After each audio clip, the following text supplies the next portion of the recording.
الحمد للہ نعبدہ ونستعینہ ونستغفر به ونعوذ باللہ من شرور انفسنا ومن سیئات اعمالنا من یہد اللہ فلا مضل له ومن یضلل فلا ہادی له اما بعد اعوذ باللہ من الشیطان الرجیم بسم اللہ الرحمن الرحیم یا الذین آمنوا کتب علیکم الصیام کما کتب علی الذین من قبلکم لعلکم تتقون صدق اللہ العظیم۔ میرے محترم بزرگوں، دوستو، یہی الذین آمنوا کے بارے میں پہلی کلپ میں عرض کر چکا ہوں۔ اس کے بعد فرمایا گیا کتب علیکم الصیام، تمہارے اوپر روزے فرض کیے گئے ہیں۔ روزہ کیا چیز ہے؟ انسان اگر ترقی کرنا چاہے تو فرشتوں سے بلند مقام حاصل کر لے، اور تنزل پہ آئے تو جانوروں سے بدتر ہو جائے۔ انہم کالانعام بل ہم اضل، جانوروں سے زیادہ بدتر حالت میں پہنچ جاتا ہے۔ اللہ تعالیٰ نے کچھ صفات انسان کے اندر ایسی پیدا کرائیں کہ اس کو فرشتوں والی صفات انسان کے اندر آئیں تو بلندی پر پہنچ جائے گا، اور جانوروں والی صفات اگر انسان کے اندر آئے تو پستی کے غاروں میں چلا جائے گا۔ اللہ تعالیٰ نے روزے کے ذریعے سے کچھ صفات ایسی ہیں جس سے انسان کے اندر ملکوتی اور فرشتوں والی صفات پیدا ہوتی ہے۔ کم کھانا، کم سونا، کم بولنا، کم لوگوں سے ملنا جلنا، ان صفات کے ذریعے سے انسان فرشتوں والی صفات انسان اندر پیدا ہوتی ہیں۔ ایک دن آپ کم کھائیں، کم سوئیں، کم لوگوں سے ملیں، کم بولیں۔ بالکل رمضان میں یہی چاہا جا رہا ہے کہ کم کھاؤ۔ عجیب غریب بات ہے، جو رمضان آیا تھا ہم کم کھلانے کے لیے، وہ ہم نے کھانے والا مہینہ کر لیا۔ لوگ پوچھتے ہیں وہ کھانے والا مہینہ کب آ رہا ہے؟ نہ، ہم نے کھانے والا مہینہ لوگوں درمیان میں مشہور کر دیا۔ نہ، کم سونا، جتنا کم سوئیں گے آپ اور جاگ کر زندگی گزاریں گے، اتنی آپ نے زندگی اپنی لمبی کر لی، اور جتنی سوتے ہوئے گزار دی، سوتا ہوا مردہ برابر ہوتا ہے، اتنی مرداری والی زندگی۔ یہ انسان کو جو زندگی دی گئی ہے، یہ جو باڈی دی گئی ہے، اس سے انسان اپنا مالک نہیں ہے۔ اس باڈی کا مالک نہیں ہے۔ ہم کسی کو اپنا گردہ نہیں دے سکتے، ہم آنکھ نہیں دے سکتے، لیکن اس بدن سے ہم جتنی عبادت کر لیں گے وہ ہماری کمائی ہے۔ اگر ہم قرآن کی ایک آیت پڑھیں گے، ایک لفظ پڑھیں گے، رمضان کے علاوہ 10 نیکیاں ملتی ہیں، اور رمضان کے علاوہ ہم نفلوں میں اور سنتوں میں جو نماز پڑھتے ہیں قرآن، تو اس میں ایک لفظ پہ 100 نیکیاں ملتی ہیں۔ جماعت کے ساتھ ہم رمضان کے علاوہ جب نماز میں امام کے پیچھے سنتے ہیں تو ہمیں 2700 نیکیاں ملتی ہیں۔ رمضان میں سے 70 گنا کر لیجئے، 1,90,000 نیکیاں ملتی ہیں۔ 1,90,000 نیکیاں ایک لفظ پہ ملتی ہیں۔ ہم جتنی بھی اپنے بدن سے عبادت کر لیں گے، قرآن کی تلاوت کر لیں گے، جتنا جاگ کر ہم عبادت کر لیں گے، اتنا ہماری کمائی ہو جائے گی، کیونکہ انسان، لیکن باڈی جو ہے انسان کی پتہ نہیں کس وقت ختم ہو جائے۔ میں اس کی ہمارے بزرگوں نے ایک مثال لکھی ہے بہت اچھی۔ آپ کے گھر پریس خراب ہو گئی، ہم نے اپنے بھائی کے گھر سے پریس منگائی، تو ہماری بیوی صرف ہمارے کپڑوں پر نہیں کرے گی، وہ بچوں کے بھی کر لیتی، اپنے بھی کر لیتی، معلوم نہیں کب پریس سے نہ آئی ہے۔ ایسی ہی انسان کی جو باڈی ملی ہے، اسے زیادہ زیادہ عبادت کر لو، زیادہ زیادہ عبادت کر لو، نفل بھی پڑھ لو، قرآن کی تلاوت بھی کر لو، رات کو بھی جاگ لو، خوب ذکر و اذکار کر لو، کیونکہ انسان کی باڈی دی گئی ہے نہیں۔ اس لیے اسے زیادہ زیادہ ہم نے جاگ کر اگر استعمال کر لیں، یہ ہماری کمائی ہے، اور یہ آخرت میں، اور یہ آخرت میں کب کام آئیں گے یہ نیکیاں؟ یوم یفر المرء من اخیہ وامہ وصاحبتہ وبنیہ۔ قرآن یہ کہہ رہا ہے اس دن آدمی اپنے بھائی سے بھاگ رہا ہوگا، ماں سے بھاگ رہا ہوگا، باپ سے بھاگ رہا ہوگا، اپنی بیوی سے بھاگ رہا ہوگا، عزیز و رشتہ داروں سے بھاگ رہا ہوگا، کہ ایک نیکی نہ مانگ لیں۔ دوستو، یہ نیکیوں کا سہلک ہے کمانے کا۔ اس میں جتنی آپ نے نیکیاں کما لی وہ آپ کی ہیں، اور جتنی حاصل کر لیں۔ اس لیے زیادہ سے زیادہ جاگ کر اس میں عبادت کرنی چاہیے۔ کم کھاؤ، کم سو، کم بولو۔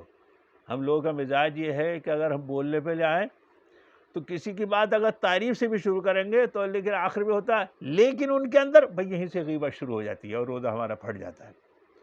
الغیبت اشد من الزنا، زنا سے سخت بتایا گیا ہے غیبت کو. کسی کے بارے میں معلوم ہو جائے اس نے زنا کیا ہے تو ہم اس سے کتنی نفرت کریں گے، لیکن غیبت ایسی ہو گئے ہے شیر مادر کی طرح، بالکل اپنے ہر وقت بولے جا رہے ہیں، سنے جا رہے ہیں، اس کی کوئی ہمیں فکر ہی نہیں ہے.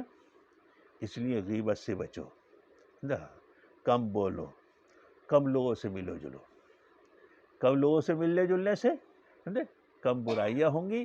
اس لیے تنہائی میں، اسی وجہ سے آخری عشرہ دے دیا گیا ہے اعتکاف کا. انشاءاللہ وہ اعتکاف کا اس وقت بیان کروں گا تاکہ لوگوں سے بالکل کٹ کٹا کر اللہ کے دربار پہ جا کے پڑھ دو. بہرحال یہ 4 صفات ایسی ہیں انسان کے اندر: کم کھانا، کم سونا، کم بولنا، کم لوگوں سے ملنا جلنا. یہ فرشتوں والی صفات بڑھا دیتی ہیں. اور زیادہ کھانا، زیادہ بولنا، زیادہ سونا، زیادہ لوگوں سے ملنا جلنا، اس سے جانور والی صفات بڑھ جاتی ہیں. اس لیے رمضان کا پہلا مقصد یہ ہے کہ کم کھاؤ، کم سو اور کم. پھر انسان کے اندر فرشتوں والی جو صفات پیدا ہوتی ہیں اسے ایک مثال کے ذریعے سے میں آپ کو پر واضح کرنا چاہتا ہوں.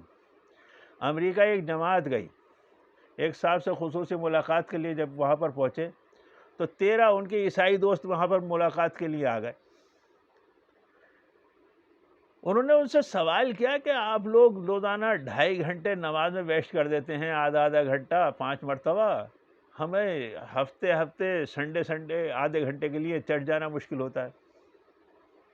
تو علی گڑھ کے ایک پروفیسر تھے، انہوں نے بڑا اچھی مثال سے اسے سمجھایا. انہوں نے کہا آپ کی مثال ایسی ہے کہ آپ کے گھر ایک مہمان آیا خچر پر سوار، گدھے پر سوار تھا.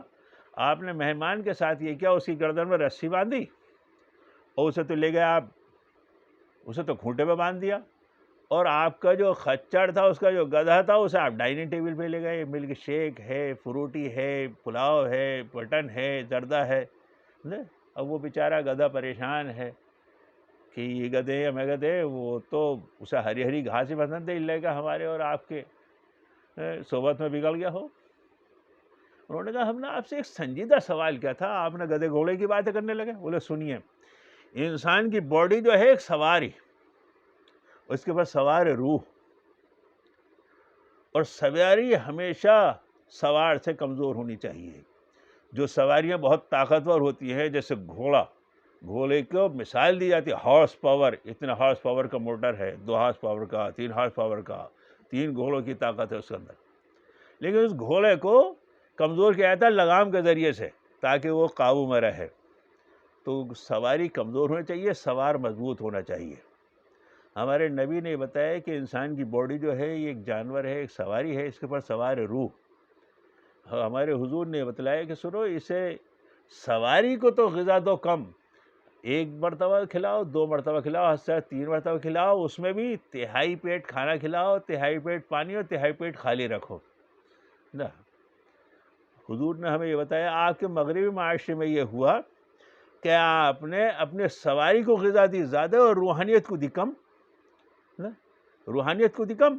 ہمارے حضور نے بتایا پیٹ کو تو تم صرف 3 مرتبہ 2 مرتبہ اس میں بھی تہائی کھلاؤ، لیکن روحانیت کو 5 مرتبہ نماز کے ذریعے سے، ذکر و اذکار کے ذریعے سے، قرآن کی تلاوت کے ذریعے سے، سال میں 1 مرتبہ روزوں کے ذریعے سے، راتوں کو جاگ کر تہجد کے ذریعے سے، اسے روحانیت کو کرو مضبوط اور حیوانیت کو کر دو کمزور.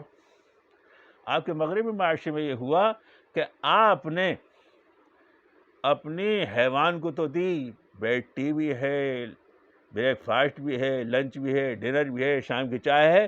اسے جانور کو تو کھلایا 3 مرتبہ اور روحانیت کو آپ نے صرف آدھے گھنٹے سنڈے چرچ ہوا ہے. آپ کے مغربی معاشرے میں روحانیت ہو گئی کمزور اور جانور گیا بڑھ، جس کے نتیجے میں زبردست آلات ہونے کے باوجود، CCTV کیمرے ہونے کے باوجود، آپ کے یہاں سب سے زیادہ ریپ، کنڈے، مرڈر، سب کچھ وہاں پر اس وجہ سے زیادہ ہے کہ آپ کی روحانیت ہو گئی کمزور اور جانور ہو گیا آپ کا مضبوط. ہمارے نبی نے بتایا کہ روحانیت کی مضبوطی اتنی اہم بات ہے. 12 لوگ اسی وقت ایمان لے کر آئے، ایک صاحب ان میں کے 7 دن بعد ایمان لے کر آئے. دوستو یاد رہے کہ انسان کی روحانیت مضبوط ہوگی روزے کے ذریعے سے، کم کھانے کے ذریعے سے، کم بولنے کے ذریعے سے. اسے ہمارے حضور نے یہ بتلایا. دوسری بات یہ عرض کروں میں، الصوم لی وانا اجزی بہ، روزہ رسول نے ارشاد فرمایا، حدیث قدسی ہے جس میں اللہ تعالیٰ نے ارشاد فرمایا کہ روزہ میرے لیے ہے، میں ہی اس کا بدلہ دوں گا۔ بھئی نماز بھی تو اللہ کے لیے ہے، حج بھی تو اللہ کے لیے ہے، زکوٰۃ بھی تو اللہ کے لیے ہے، پھر روزے کے بارے میں حضور اللہ نے کیوں فرمایا روزہ میرے لیے ہے، میں ہی اس کا بدلہ لوں گا؟ دیکھیے جتنی بھی عبادتیں ہیں یہ، اس کا کچھ نہ کچھ رسپانس انسان کو دنیا میں ضرور ملتا ہے۔ نماز پڑھتا ہے بالکل اللہ کے لیے پڑھتا ہے، لیکن کچھ لوگ اسے دیکھ کر عزت ضرور کرتے ہیں، وہی نمازی ہیں۔ حج کر کے آتے ہیں تو حاجی صاحب کہلانے لگتے ہیں۔ زکوٰۃ دیتے ہیں تو ایک شخص دینے والا چاہے اتنی چھپ کر دے کہ دائیں ہاتھ سے دے بائیں ہاتھ کو خبر نہیں چلے، لیکن ایک شخص لینے والا ضرور ہوگا، وہ کہے گا نہیں بہت فیاض ہیں نہ۔ لیکن روزہ ایک ایسی چیز ہے کہ انسان صرف اللہ ہی کے خوف سے رکھتا۔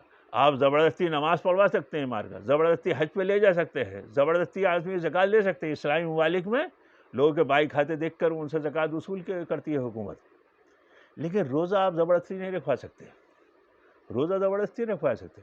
روزہ صرف انسان اللہ ہی کے خوف سے رکھتا ہے۔ ایک کمرہ ہے، بند کمرہ، فریز اس کے اندر موجود ہے، پیاس لگ رہی ہے، ہونٹوں پہ پکڑی ہے، لیکن انسان پانی نہیں پیتا، کوئی دیکھنے والا بھی نہیں ہے کہ اللہ دیکھ رہا ہے۔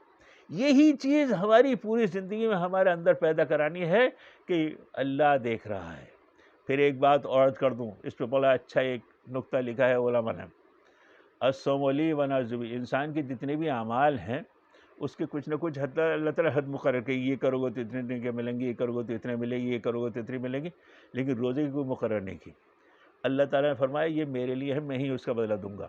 اسے ایک مثال سے اور میں واضح کر دوں، رسول اللہ علیہ وسلم بعض چیزوں کو سمجھانے کے لیے سوال کیا کرتے تھے۔ ایک مرتبہ صحابہ کرام سے حضور صلی اللہ علیہ وسلم نے سوال کیا، یہ بتاؤ کہ مفلس کسے کہتے ہیں؟ صحابہ کرام نے عرض کیا، رسول اللہ جس کے پاس مال دولت نہ ہو، کاروبار نہ ہو، مفلس؟ آپ نے فرمایا نہیں، مفلس وہ ہے جس نے بڑی نمازیں پڑھی، بہت حج کیے، بہت زکوٰۃ دی، بہت تلاوت کی، بہت اچھے اچھے کام کیے، کسی کا حق مارا، کسی کا آبچک دبا لیا، کسی کی غیبت کی، کسی کی تکلیف پہنچائی، کسی کا مال لیا، نا ان سے کہا جائے گا ان کی نماز انہیں دے دو، ان کی غیبت کی تھی، ان کے حج انہیں دے دو، ان کا مال مارا تھا، ان کی زکوٰۃ انہیں دے دو، ان کا آبچک دبایا تھا، سب چیزیں دے دی جائیں گی، ان کے گناہ ان کے سر پر لاد کر انہیں جہنم رسید کر دیا جائے گا۔ لیکن روزہ جو ہے یہ سرکاری پراپرٹی ہے۔ جیسے اگر ہم ڈیفالٹر ہو جائیں اور مقروض ہو جائیں تو لوگ ہمارا مکان چھین لیں گے، مکان کرا لیں گے، سامان لے لیں گے، سب کچھ چھین لیں گے، جائیداد چھین لیں گے، لیکن اگر ہم سرکاری کوارٹر میں رہ رہے ہیں تو سرکاری کوارٹر تو نہیں لیں گے۔ ایسے ہی تمام اعمال کی جتنی بھی نیکیاں ہیں وہ تو چلی جائیں گی، لیکن روزہ جو ہے وہ اس کا وہ نہیں جائے گا، وہ اللہ نے کہا میں دوں گا، اس کا جو ثواب ہے وہ اللہ تعالیٰ کا ہمارا آپ کا برقرار رہے گا۔ اس لیے فرمایا الصوم لی و نذری، اور پھر کوئی حد مقرر نہیں کی۔ جو اللہ ایک دنیا کا ایک حاکم کہتا ہے ارے چلو میں دے دوں گا، آپ کام کرو میں دوں، آدمی کہتا ہے ارے نہیں صاحب چیف منسٹر صاحب نے کہہ دیا، ڈی ایم صاحب نے کہہ دیا، احکم الحاکمین، یہ چیف منسٹر اور ڈی ایم کی حیثیت کیا ہے؟ ان کا پیشاب رک جائے تو یہ اسے نکال نہیں سکتے، ایک مرتبہ 2 منٹ میں ہوا اکھڑ جائے۔ احکم الحاکمین جب ہم سے وعدہ کر لے کہ میں ہی اس کا بدلہ دوں گا، تو پھر سمجھ لو اس کا کتنا اجر و ثواب ملے گا۔ اللہ تعالی ہمیں روزے کی اس اہمیت کو سمجھنے کی اور زندگی میں لانے کی اور روزہ رکھنے کی ہمیں آپ کو توفیق نصیب فرمائے۔ وآخر دعوانا الحمدللہ رب العالمین۔